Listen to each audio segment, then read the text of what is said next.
I think I ought to tell the story about Mayo'S Landing if you got tape Please. enough on there. Sure. In 1943, Mary Roselle got the idea that Croton had no public lands at all, no public parks or anything like that. And he felt that a village ought to do that. So he appointed a committee, which included Mr. Snell, who lives in the big stone house on Cleveland Drive. After you go up beyond the church on Cleveland Drive, it's on the right. Mr. Snell and Mr. 10-gallon McDougal, we always called him, because he wore that great big hat. And then they wanted to put a younger person on that too. And somebody had heard about a guy, Ed Rontaler, who had come to town and might be interested in that. So they asked me to go on. So we met in Mr. Snell's house, the three of us first. And McDougal said, where would be a good place to have a park? Well, I said, how about the Croton River? And he said, what's that? At that time, very few people even knew about the Croton River. You see, the inns had all closed and so forth, and there were only 4 houses on the street, and nobody knew about the Croton River, and the river wasn't as good as it is today either, to tell the truth.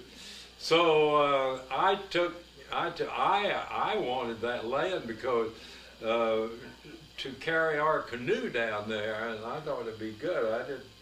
I know. So we went down there, and I showed them this land. It was high tide, and you looked up through the gorge, and boy, it really looked great. They said, well, sure, why not have a park here?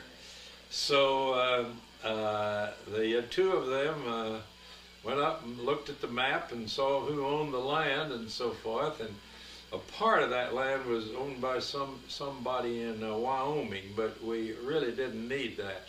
That's where that's the part that had, there was a road that went down to Mayo'S Landing, and a corner of that road crossed Martin Smolin's house there, the land that he has. That road is no longer there.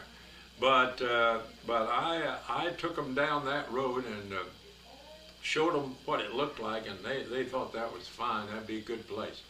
And I was delighted because I wanted a place to launch canoes. So I can understand the perks that go on in government now, because this was a perk that I was working for.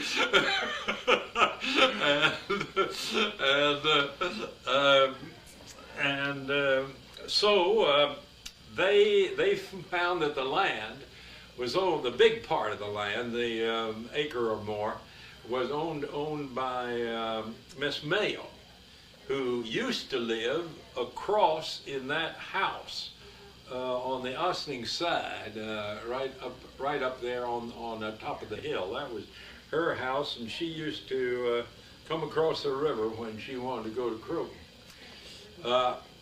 Well, they worked all this out. They had to work it out with Miss Mayo, but they didn't want me to come along. I was too young, and Miss Mayo didn't like newcomers. So I wasn't to be in on this deal at all. They went to her and worked out some sort of a price, and their proposal was to call it Mayo'S Landing, and there was to be a celebration when it was dedicated. Now, Miss Mayo, do you know about Miss Mayo? No. She was a writer. She was a writer, and she wrote I believe I'm correct when I say she wrote stories, girls' stories, story books for girls to read. I could be wrong about that, but I think that is correct. And she agreed to this, and we were going to celebrate it. We were going to have fireworks and everything on July the 4th, either 93 or 94, I think. And not 94, 44. What's the matter with me? 44. Yeah, 44. 1944. Well, we got the fireworks, and we were planning to have the great dedication down there and have Miss Mayo and have as much of the village as would come.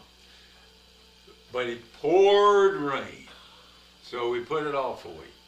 The next week, it poured rain again, and we never had the dedication. I don't know what happened to the fireworks. And therefore, Mayo'S Landing has never been much of a place. It hasn't been used by people in the village much. It's there though, and if you want to go down and launch canoes or anything else down there, you can do it. You can launch them from our dock. Anybody's welcome to do that too. So, or use our canoe. You're more than welcome. Anybody's welcome to use the canoe.